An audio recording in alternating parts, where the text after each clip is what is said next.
नमस्कार दोस्तों, स्वागत है आप सभी का आपके अपने YouTube चैनल देववर्मा एकेडमी पर। दोस्तों, जैसा कि जब हमने इस YouTube चैनल की शुरुआत की थी तो शुरुआती दौर में हमने इस पर हिस्ट्री के वीडियो डाले थे। उसके बाद हमने MPGK के वीडियो चालू किए थे। तो हम वही हिस्ट्री के वीडियो पुनः शुरू कर रहे हैं, जिसमें हमारा पहले हो गया था इतिहास का सामान्य परिचय, उसके बाद हो गया था पाषाणकालीन संस्कृति, और जो आज के टॉपिक रहेगा हिस्ट्री के अंतर्गत हड़प्पा सभ्यता। तो अब इतिहास और MPG के दोनों के वीडियो साथ में चलेंगे, अर्थात दोनों के ही टॉपिक चलेंगे।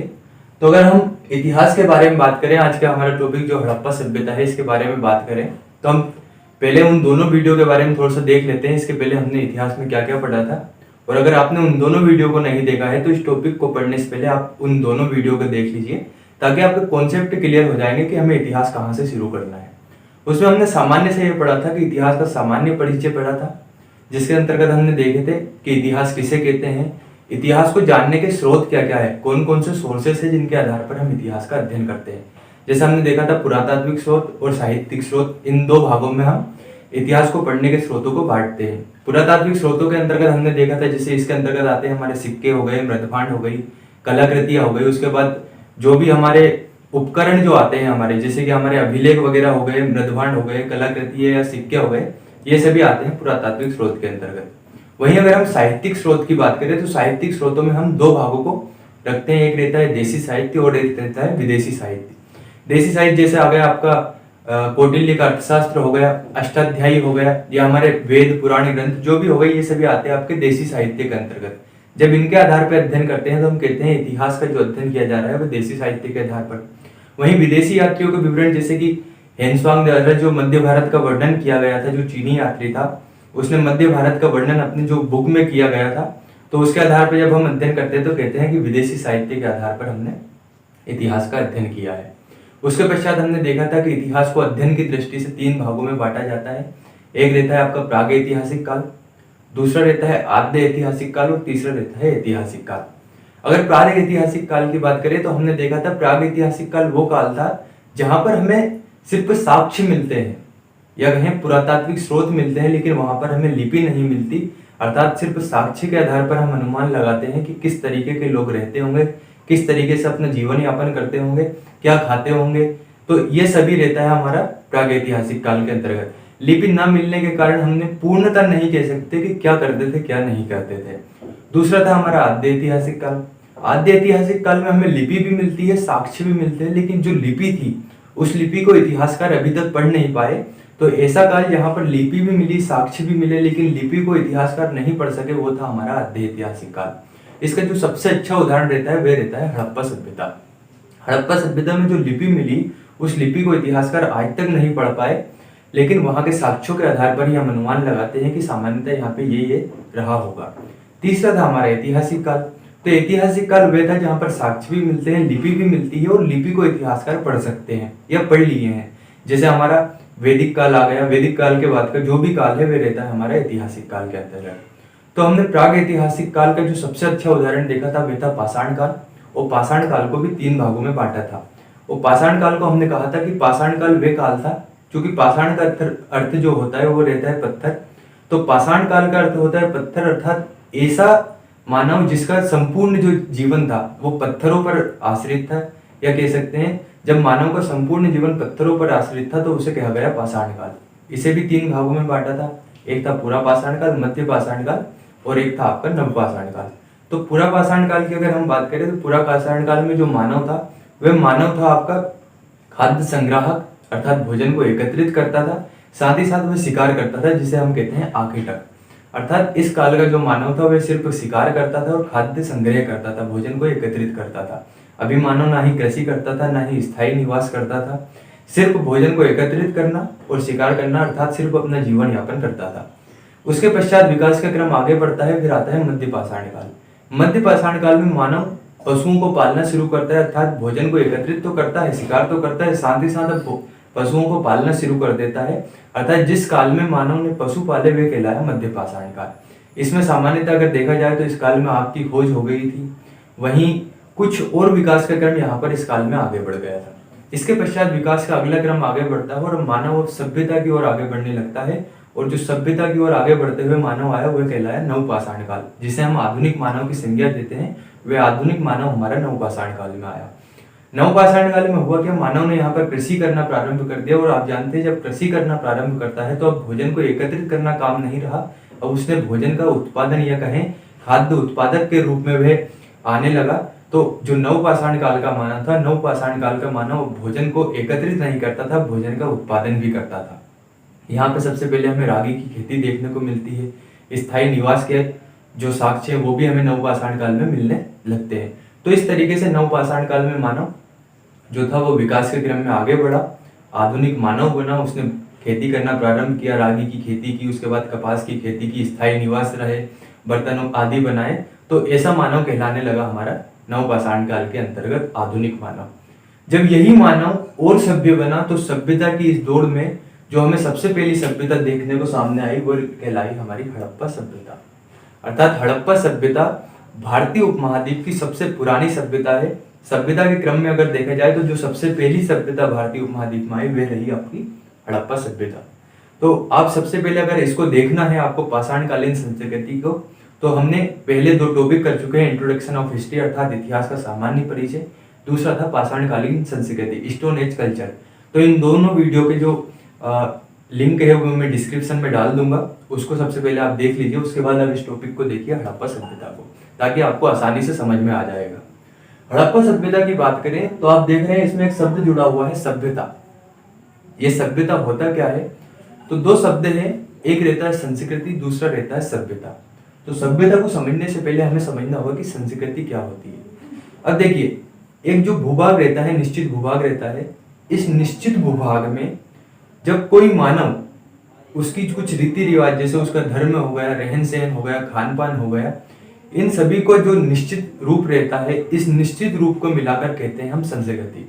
अर्थात एक निश्चित भौगोलिक क्षेत्र में जब मानव की एक विशिष्ट शैली रहती है तो उसे कहा जाता है संस्कृति, जिसमें उसका खान पान, रहन सहन, धर्म एक निश्चित या कहें उन सभी उस क्षेत्र के रहने वाले निवासियों की एक निश्चित सी विशिष्ट शैली रहती है।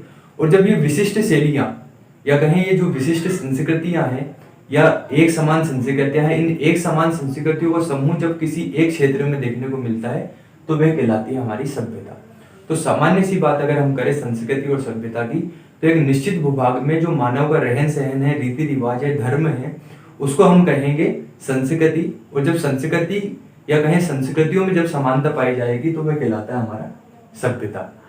तो आप बोर्ड पर आप देख रहे हैं हड़प्पा सभ्यता के बारे में। सबसे पहले हम देखते हैं खोज के बारे में। मैंने सबसे पहले लिखा है चार्ल्स मेसन 1826। अब ये क्या सिस्टम था, तो जो हड़प्पा सभ्यता है, इस हड़प्पा सभ्यता की सबसे पहले जो खोज के बारे में बताया था या इसकी जो जानकारी दी थी वह व्यक्ति थे चार्ल्स मेसन। चार्ल्स मेसन वे पहले व्यक्ति थे जिन्होंने सबसे पहले बताया कि कुछ अवशेष उन्हें, जहां पर आज हड़प्पा सभ्यता या हड़प्पा नामक नगर है, वहां से कुछ अवशेष मिले थे।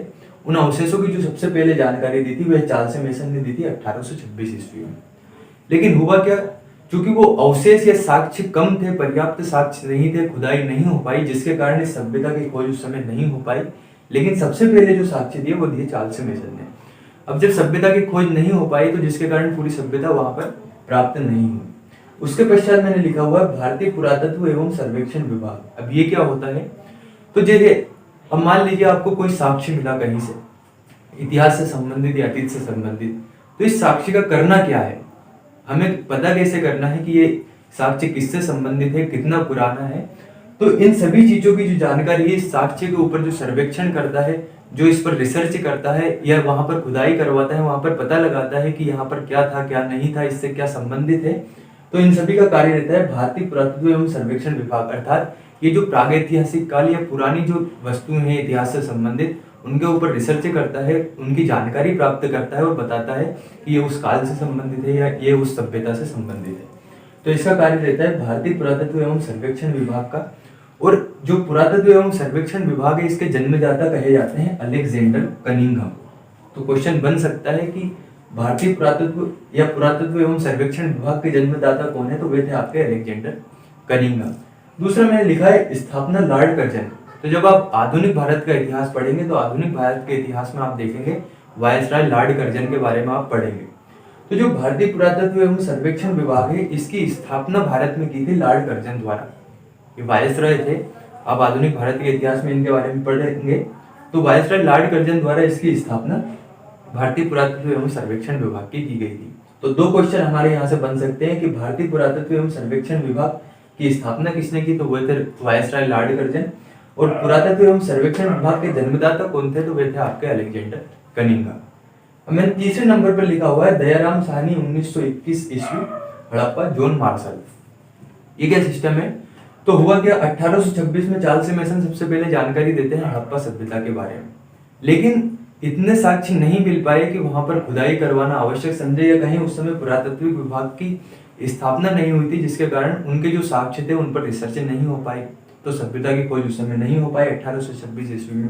अब चूंकि पुरातत्व विभाग और सर्वेक्षण विभाग की, या कहीं पुरातत्व सर्वेक्षण विभाग की स्थापना हो चुकी थी, तो हुआ क्या पाकिस्तान का एक जिला है मोंटगोमरी, उस मोंटगोमरी जिले में रावी नदी के किनारे रेलवे लाइन बिछाने का कार्य चल रहा था।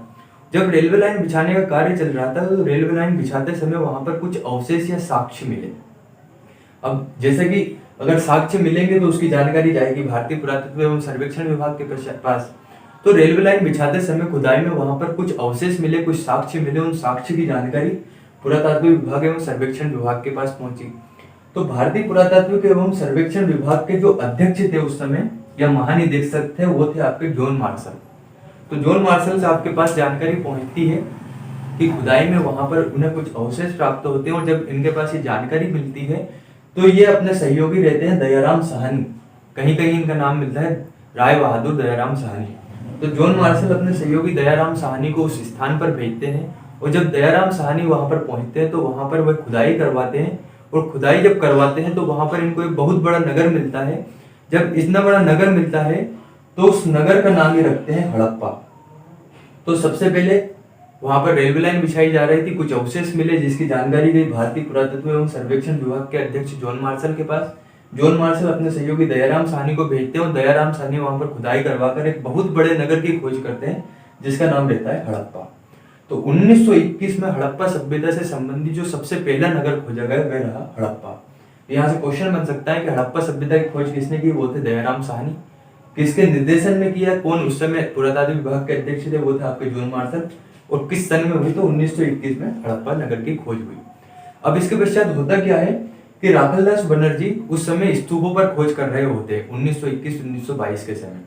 तो 1921-1922 के समय जब राखलदास बनर्जी स्तूपों पर खोज करते हैं तो ये पाकिस्तान के सिंध प्रांत में पहुंचते हैं। जब सिंध प्रांत में ये खोज करते समय पहुंचते हैं तो सिंध प्रांत में इनको ये देखते हैं कि एक टीला दिखाई देता है। उस टीले के अंदर, जैसे ये है आपका टीला, इस तरीके से टीला दिखाई देता है, और उस टीले के अंदर इस तरीके से बहुत सी हड्डियों का ढेर इनको दिखाई देता है।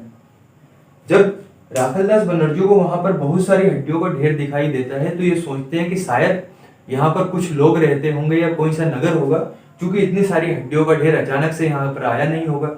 जब ये यहाँ पर रिसर्च करना प्रारंभ करते हैं, वहां पर खुदाई वगैरह करवाते हैं, तो वहां पर एक बहुत बड़ा नगर मिलता है। तो उस नगर का नाम ये रख देते हैं मोहनजोदड़ो।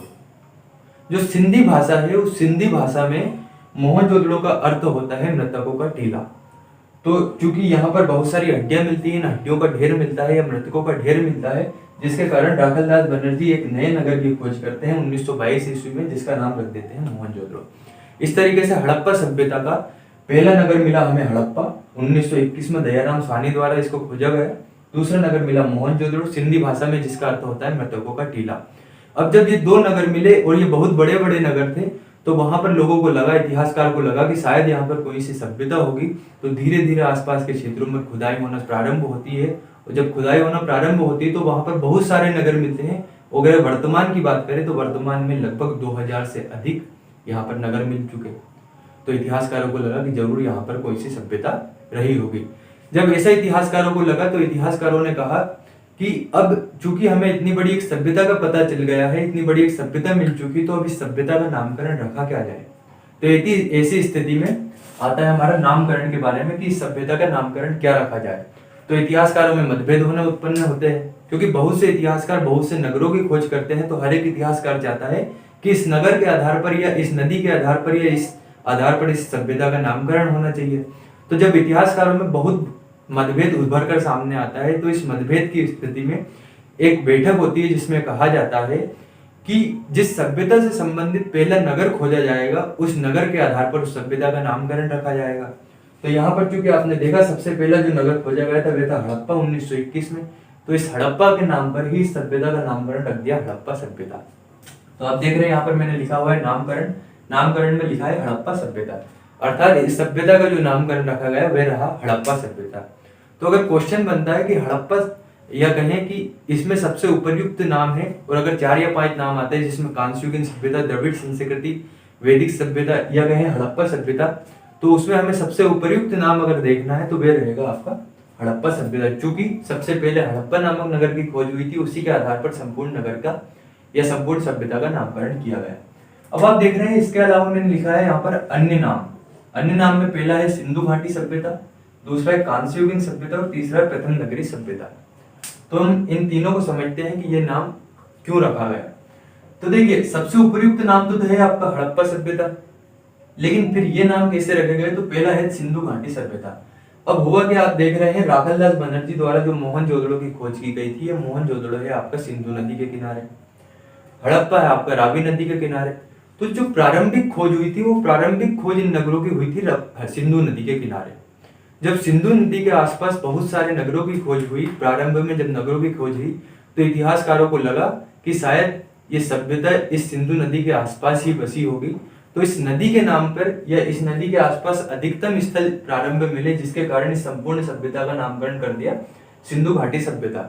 लेकिन चूंकि बाद में और भी इतिहासकारों द्वारा अन्य भी नगर खोजे गए तो फिर उनको ये उपयुक्त नाम नहीं लगा, तो अन्य इतिहासकार द्वारा इसको सिंधु घाटी सभ्यता भी कहा जाता है। इसके पश्चात है कांस्ययुगीन सभ्यता। तो जब भारतीय उपमहाद्वीप में, अब देखिए भारतीय उपमहाद्वीप के अंतर्गत आपके 5 देश आते हैं, आप जानते हैं। एक है आपका भारत, पाकिस्तान, बांग्लादेश, उसके पश्चात आ जाता है अपना नेपाल और भूटान। तो इस तरीके से भारतीय उपमहाद्वीप के जो पश्चिमोत्तर भाग है उसमें है आपकी हड़प्पा सभ्यता। और अगर हम बात करें वर्तमान में कि वर्तमान में कहाँ है, तो ये पाकिस्तान, अफगानिस्तान और भारत के क्षेत्र में आपकी हड़प्पा सभ्यता। तो जो भारतीय उपमहाद्वीप में पहली जो सभ्यता थी वह थी आपकी हड़प्पा सभ्यता। तो पहली सभ्यता हड़प्पा सभ्यता थी। तो जो हड़प्पा वासी थे, इन हड़प्पा वासियों ने सबसे पहले कांसे का प्रयोग यहाँ पर किया, अर्थात टेक्नोलॉजी के रूप में आप इसे देख सकते हैं कि इन्होंने तांबे और टिन को मिलाकर कांसा बनाया, अर्थात यहाँ पर प्रौद्योगिकी का विकास हुआ। तो सबसे पहले इन्होंने कांसे का प्रयोग किया तांबे और टिन को मिलाकर। तो इस सभ्यता का नामकरण इतिहासकारों ने, बहुत इतिहासकार इसे कहने लगे कांस्ययुगीन सभ्यता। इस आधार पर बहुत से इतिहासकार इसे कांस्ययुगीन सभ्यता भी कहते हैं। तीसरा है प्रथम नगरी क्रांति। प्रथम नगरी क्रांति अगर हम बात करें कि इसे प्रथम नगरी क्रांति क्यों कहा जाता है, तो चूंकि आप देख रहे हैं नवपाषाण काल में खेती होना प्रारंभ होती, कृषि होना प्रारंभ होती है। तो नवपाषाण काल के बाद सबसे पहली सभ्यता आती है हड़प्पा सभ्यता, और ये इतनी विकसित सभ्यता होती है क्योंकि उस समय विश्व में बहुत कम सभ्यताएं थी जब हड़प्पा सभ्यता का विकास हुआ था। और अगर हम आज से बात करें तो लगभग आज से 5000 वर्ष पुरानी सभ्यता है, और ये बहुत सभ्य और विकसित सभ्यता थी। और ऐसा माना जाता है इसकी समकालीन सभ्यता थी मेसोपोटामिया की सभ्यता और मिस्र की सभ्यता। अर्थात जब हड़प्पा सभ्यता थी उस समय विश्व स्तर पर या वैश्विक स्तर पर मेसोपोटामिया सभ्यता, जो कि इराक नाम की सभ्यता थी, और एक थी आपकी मिस्र की सभ्यता। तो इन दोनों सभ्यताओं के क्षेत्र को मिला दिया जाए, उस क्षेत्र से भी बड़ी थी आपकी हड़प्पा सभ्यता। और भारत में ये प्रारंभिक सभ्यता थी। तो प्रारंभिक सभ्यता होने के बावजूद भी यहाँ पर जो सबसे पहले नगरों का जो विकास हुआ वो हुआ आपका हड़प्पा सभ्यता में, और वो भी बहुत अच्छे नगर, अर्थात कहे जाएगी तो यहाँ पर नगर नियोजन यहाँ की सबसे बेस्ट उदाहरण था। तो यहाँ पर सबसे पहले नगरी क्रांति को दर्शाया गया, जिसके कारण इस सभ्यता का नामकरण हो गया प्रथम नगरी क्रांति या प्रथम नगरी सभ्यता। अब आप देख रहे हैं मैंने यहाँ पर लिखा है काल निर्धारण। तो इसमें लिखा रहा है 2300 से 1750 ईसा पूर्व। अब देखिए इस संपूर्ण सभ्यता की खोज तो हो जाती है, लेकिन इतिहासकार इसका पता लगाते हैं कि ये सभ्यता कितनी वर्ष पुरानी होगी। तो इसके लिए एक विधि रहती है, मैंने नीचे लिखा है C14 पद्धति। इसको कार्बन डेटिंग पद्धति के नाम से भी जाना जाता है। अब ये होता क्या है, तो जितने भी सजीव है, ये सजीव वस्तुओं में एक रेडियो कार्बन पाया जाता है, रेडियोधर्मी कार्बन पाया जाता है, जिसे हम कहते हैं कार्बन 14 पद्धति। तो जब सजीव जैसे आपके हो गए, मनुष्य हो गए, जीव जंतु हो गए, पेड़ पौधे हो गए, ये सभी वायुमंडल से एक निश्चित मात्रा में कार्बन ग्रहण करते हैं अपनी जीवित अवस्था में। और जब ये मृत हो जाते हैं तो मृत होने के पश्चात एक निश्चित अवस्था में ही कार्बन का ह्रास इनमें से होने लगता है या कार्बन की मात्रा इनमें से कम होने लगती है। तो किसी भी वस्तु की अगर हमें पता लगाना है कि कितनी वर्ष पुरानी है, तो जब ये निष्प्राण हो जाते हैं तो इसमें जितनी कम मात्रा कार्बन की होती है उस कमी के आधार पर हम उस वस्तु का पता लगा सकते हैं कि ये वस्तु इतने वर्ष पुरानी होगी। और लगभग अगर हम कार्बन 14 पद्धति की बात करें तो कार्बन 14 पद्धति से लगभग 50,000 वर्ष पुरानी तक वस्तु के पता लगाया जा सकता है। तो जब C14 पद्धति के आधार पर यहाँ पर मिली वस्तुओं के आधार पर पता लगाया गया, तो इस सभ्यता का पता हमें मिला 2300 से 1750 ईसा पूर्व। अर्थात ये जो सभ्यता है ये है 2300 से 1750 ईसा पूर्व के समथिंग, ये इतनी पुरानी सभ्यता। अब ये ईसा पूर्व क्या होता है, इसे हम BC के नाम से भी जानते हैं, अर्थात बिफोर क्राइस्ट। ये मैंने आपको जब पाषाणकालीन संस्कृति पढ़ाया था तो उसमें मैंने समझाया था AD और BC के बारे में। अर्थात ईसा मसीह के जन्म के 2300 से 1750 ईसा पूर्व की सभ्यता है आपकी हड़प्पा सभ्यता। तो आज हमने देखा हड़प्पा सभ्यता की खोज के बारे में, किसने इसकी खोज की, सबसे पहला नगर कौन सा मिला, हड़प्पा। उसके पश्चात मोहनजोदड़ो, इसका नामकरण, इसके अन्य नाम, साथ ही साथ इसका काल निर्धारण। साथ ही अगर आपको जब काल निर्धारण पढ़ते हैं तो यहाँ पर कभी कभी आपको 2350 से 1750 ईसा पूर्व भी मिलता है, तो इसमें कंफ्यूजन नहीं होना है। ऑप्शन जब क्वेश्चन में आएगा तो या तो 2300 से 1750 आएगा या 2350 से 1750, ऑप्शन में एक ही रहेगा। तो कभी कभी आपको 2350 से 1750 भी मिल सकता है, कभी 2300 से 1750 भी। तो आज के हमने इसमें देखा हड़प्पा सभ्यता के बारे में सामान्य सी जानकारी। अगले टॉपिक में हम देखेंगे हड़प्पा सभ्यता के बारे में, जो हड़प्पा सभ्यता का उद्भव हुआ है, तो कौन सा इतिहासकार इसका उद्भव किस आधार पर मानते हैं कि इस सभ्यता का उद्भव कैसे हुआ है, उसको हम देखेंगे अगले